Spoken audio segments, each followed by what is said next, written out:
గంగను తలపై పెట్టుకున్న ఆ ఈశ్వరుడికి అభిషేకాలంటే ఎంతో ఇష్టం. అలంకార ప్రియుడు కాకపోయినప్పటికీ భక్తులు ప్రేమతో పెట్టే ఏ చిన్న పుష్పం, పత్రాన్నైనా ఆనందంగా స్వీకరిస్తూ ఉంటాడు. కాని అభిషేకాలకు మాత్రం ఎంతో ప్రీతిపాత్రుడు.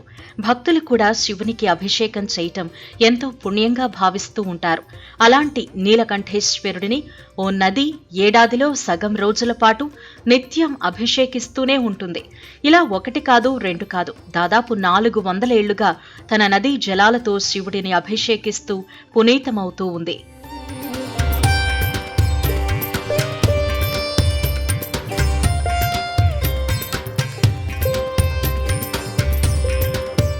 ఆంధ్ర, ఒడిశా సరిహద్దు ప్రాంతమైన శ్రీకాకుళం జిల్లాలోని పాతపట్నంలో నీలకంఠేశ్వరుని ఆలయం ఎంతో ప్రత్యేకమైనది.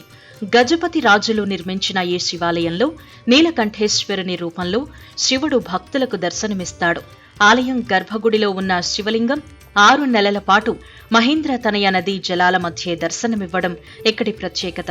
ఏడాదిలో 6 మాసాలు నీలకంఠుడిగాను, మరో 6 మాసాలు నీళ్లకంఠుడిగాను దర్శనమిస్తాడు శివుడు. పురాణ ప్రాశస్త్యంతో పాటు కోటిలింగాల చెట్లు ఆలయ ఇతర ప్రత్యేకతలు. ఈ ఏడాది కూడా దివ్యక్షేత్రంలో ఈ అద్భుత దృశ్యం మరోసారి ఆవిష్కృతమైంది. శివుడు కొలువు తీరిన గుడిలోకి నది నీళ్లు రావటం మొదలైంది. మహేంద్రతనయ అనే నది ఒడ్డున ఈ నీలకంఠేశ్వర ఆలయం ఉంది. వాస్తవానికి నది కన్నా ఆలయం చాలా ఎత్తులో ఉంటుంది. అయినప్పటికీ నదిలోని జలాలు సహజంగానే శివుని లింగాన్ని తాకటం ఈ ఆలయంలోని ప్రత్యేకత. ఇది ఎలా సాధ్యం అనేది ఇప్పటికీ రహస్యమే.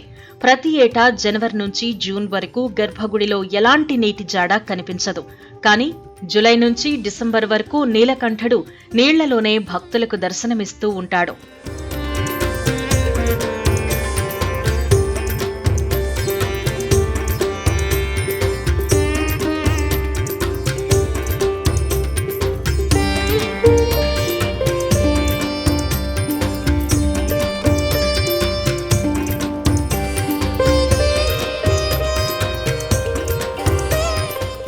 ఈ ఆలయం 1670లో గజపతి రాజులు నిర్మించినట్టు చారిత్రక ఆధారాలు చెబుతున్నాయి. స్వయంభూలింగంగా ఉన్న ఈ ఆలయ పరిసరాల్లో విభూతిరాళ్లెక్కువగా ఉంటాయని ఇక్కడి విశ్వాసం. దీంతో 6 మాసాల పాటు నదీ జలాలతో కలిసి విభూతి అభిషేకం స్వామివారికి జరుగుతుందని భక్తులు చెబుతారు. అయితే గర్భగుడిలోకి చేరుతోన్న నదీ జలాలను ఇంజన్ల ద్వారా ఎప్పటికప్పుడు బయటికి తోడుతూనే ఉంటారు. అయినా 30 నిమిషాల వ్యవధిలోనే మళ్లీ శివలింగం పైభాగం వరకు నీరు చేరుతూ ఉంటుంది. ఈ నీరు ఆలయ లోపలి భాగంలోకి ఎలా వస్తుంది అనే విషయం మాత్రం నేటికీ అత్యంత రహస్యంగానే మిగిలిపోయింది. కోటిలింగాల చెట్లు ఆ ఆలయంలో మరో ప్రత్యేకతగా చెబుతారు. ఇటు ఆంధ్ర, అటు ఒడిశా నుంచి పెద్ద ఎత్తున భక్తులు ఈ స్వామివారి దర్శనానికి వస్తూ ఉంటారని అర్చకులు చెబుతున్నారు. శ్రీకాకుళం జిల్లాను పాతపట్నం నీలకంఠేశ్వర స్వామి దేవస్థానం పర్లాగిడి మహారాజులు 400 సంవత్సరాల క్రితం దీన్ని స్థాపన చేశారు. ఇది స్వయంభూలింగం.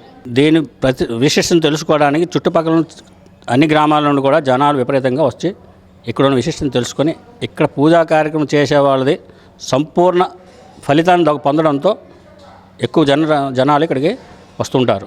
ప్రతి సోమవారం కూడా ఇక్కడ అన్నదానం అని జరుగుతుంది. ఆలయంలో 6 మాసాలు లింగం ఎప్పుడూ కూడా నీటిలో మునిగే ఉంటుంది. మనం నీరు తీసినా కూడా మళ్ళీ ఒక అరగంటలో మళ్ళీ నీరు అక్కడ ఊరితో లింగాన్ని ముంచేస్తుంది. ఈ శైవ క్షేత్రానికి మరో ప్రత్యేకత ఉంది. తెల్ల మచ్చల వ్యాధితో బాధపడుతున్న వారు ఈ ఆలయంలో అభిషేకం చేయించిన నీటిని మచ్చలు సోకిన శరీర భాగాలకు రాస్తే వ్యాధి నయమవుతుందని భక్తులు నమ్ముతూ ఉంటారు.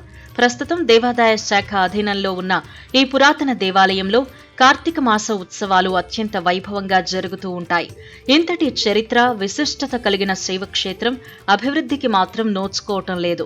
ఒడిశా సరిహద్దు ప్రాంతంలో అత్యంత విశిష్టత కలిగిన ఈ ఆలయాన్ని ఇప్పటికైనా అభివృద్ధి చేయాలని భక్తులు కోరుతున్నారు. నా పేరు మల్లేశ్వరరావు అండి. నేను నీలకంఠేశ్వర స్వామి భక్తుడిని. ఈరోజు వచ్చాము. మా వాళ్ళు ఇక్కడ రుద్రాభిషేకం అది చేయించారు. మాకు మంచి నమ్మకం. మా కులదైవం కూడాను నీలకంఠేశ్వరుడే. ఈ రుద్రాభిషేకం దేనివల్ల ఏంటంటే ఏవో పూర్వము సోబి అనే వైట్ స్పాట్స్ అవి వస్తుంటాయి చూడండి, వాటి రిమూవల్కి ఇక్కడ రెగ్యులర్గా ఒక 45 డేస్ రెగ్యులర్గా వచ్చి స్వామివారికి అభిషేకం చేసి ఆ అభిషేకం జలాన్ని మన ఎక్కడ ఉన్నాయో ఆ మచ్చలకి రాస్తే అది కంప్లీట్గా క్యూర్ అవుతుందని చాలామంది నమ్మకం. మాకు కూడా మా కులదైవం కాబట్టి మాకు మరీ నమ్మకం, మాకు ఎక్కువగా నమ్మకం.